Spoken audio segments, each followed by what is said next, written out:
আমরা তো লাইনচ্যুত হই নাই। আপনি নির্বাচন ব্যবস্থা সংস্কার করবেন না, রাষ্ট্র সংস্কার করবেন না, প্রতিষ্ঠানগুলোকে আগের মতো রেখে দিবেন, তারপর বলবেন যে এই ফিল্ডে তোমরা খেলতে যাও, এটা সম্ভব নাকি? আপনারা সিঙ্গেল আউট করে বলেন যে কোন কোন জায়গায় আমরা আসলে জাতির সাথে আপনার সত্যিকার অর্থে প্রত্যাশার সাথে সামঞ্জস্যপূর্ণ আচরণ করছি না। আমাদের যদি আচার আচরণ বিশ্লেষণ করেন, আমাদের কর্মকাণ্ড বিশ্লেষণ করেন, জাতীয় প্রতিটি ইভেন্টে আমরা আমাদের সক্ষমতার পরিচয় দিচ্ছি। এবং আপনি তো গতকাল জন্মানো একটা শিশুকে এখনই বলতে পারেন না যে তুমি এখন দেশের হাল ধরো, তুমি পুরো রাষ্ট্রের সব শাসন ব্যবস্থা পরিবর্তন করে ফেলতে পারো। এটা আমাদের কাছে কেন প্রত্যাশা করবেন? আমরা আমাদের যা কাজ ছিল আমরা করে দিয়েছি। আমরা বিশ্ববিদ্যালয় থেকে শুরু হওয়া আন্দোলন, সেই আন্দোলনে আপনার সবাই অংশগ্রহণ করেছে, গণঅভ্যুত্থানে একটা স্ফুরণ তৈরি হয়েছিল, সেটাকে আপনার একটা ম্যাচিউরড ওয়েতে একটা ডেস্টিনেশনে পৌঁছে দেওয়া হয়েছে।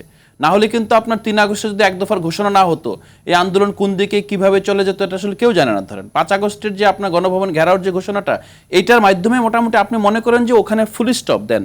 তারপর তাদেরকে আপনি কিভাবে জাতিতে হাজির রাখবেন, হাজির নাজির রাখবেন, এটা হিরো হিসেবে রাখবেন, ভিলেন হিসেবে, ওটা তো আপনাদের বিষয় ছিল। ধরেন আপনারা তাদের পরের যে সময়টা, 5 আগস্টের পরের সময়টা দরকার ছিল যে এটা যারা ম্যাচিউর রাজনৈতিক দল তাদের দায়িত্ব ছিল যে হ্যাঁ এইটা তো একটা বড় কাজ হয়ে গিয়েছে, আমরা সবাই মিলে এটাকে কীভাবে পুনর্গঠন করতে পারি। সেইটা না করে আপনার একটা অন্তর্বর্তীকালীন সরকারকে একেবারে আপনার দুর্বল করে যেভাবে এই সরকারকে পারফর্ম করতে দেওয়া হয় নাই। সবচেয়ে বড় কথা হলো যে মিনিমাম যে 9 মাস যে আলাপ আলোচনা করে একটা সংস্কারের ঐক্যমত্যে আসা গিয়েছে, তারপর একটা গণভোট হয়েছে।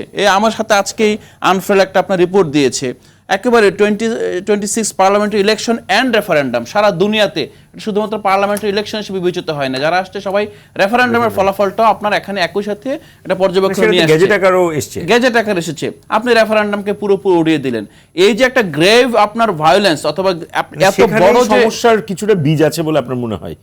100% বীজ আছে। মানে এখন যে অস্থিতিশীলতাগুলোর আমরা আলামত পাচ্ছি, সেটা কি সেই রেফারেন্ডামকে আপনার ভাষ্য অনুযায়ী ডিনাই করার?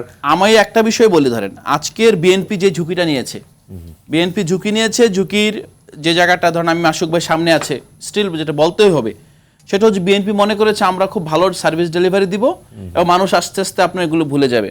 কিন্তু বিএনপি এই জিনিসটা বুঝতে পারতেছে না, যদি আমি ফেল করি, দেখেন আপনার পরীক্ষায় ভালো ফল করলে মায়েরা অনেক দুষ্ট ছেলেদেরকে মনে করে যে 7 খুন মাপ, যে ঠিক আছে যা হয়েছে, পরীক্ষাতে সে ফার্স্ট হয়েছে।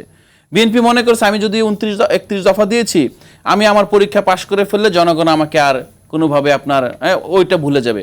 কিন্তু যদি বিএনপি ফেল করে, যেটা আজকে দেখছে 3 মাসে যদি মানে সার্বিক পরিস্থিতি বিবেচনা করেন, আপনার IMF লোন বন্ধ করে দিয়েছে 2বারের মতো। এই আপনার গত মাসে সফর হওয়ার কথা ছিল, হয় নাই।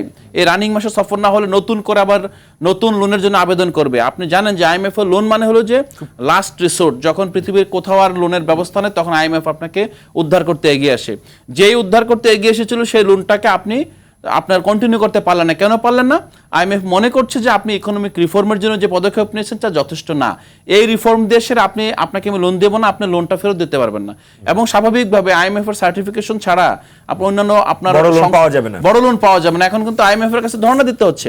এখন আপনি ইকোনমিতে আপনি যেই একটা চলমান প্রক্রিয়া ছিল সেটাকে আপনি ধরেন সাস্টেন করতে পারলেন না। আপনি বিডার আশিককে রেখে দিয়েছেন, কারণ আশিককে এখন বলতেছে সরকারের ভিতরে অনেকগুলো সরকার আমি পারফর্ম করতে পারছি না। আপনি সেখানকার অনেকগুলো মানুষকে রেখে দিলেন, কিন্তু আপনি কিন্তু পারফর্ম করতে পারছেন না। আইন শৃঙ্খলা যেটা প্রতিদিন মানুষ যারা সাফার করছে সেটা তো আপনি উন্নতি করতে পারছেন না। আপনি আমি বুঝলাম 3 মাসে পারবেন না, but morning shows the day. আপনি 3 মাসে কি দেখালেন? একটা সরকার আসার পর আপনি যে অন্তর্বর্তী সরকারকে বারবার আপনি তাকে প্রশ্ন করেছেন যে আপনি পারছেন না, আপনি ছেড়ে দেন, আমরা পারবো, নির্বাচন দিয়ে ছেড়ে দেন। নির্বাচনের পর জনগণ কি ফিল করেছে যে একটা গভর্নমেন্ট এসেছে?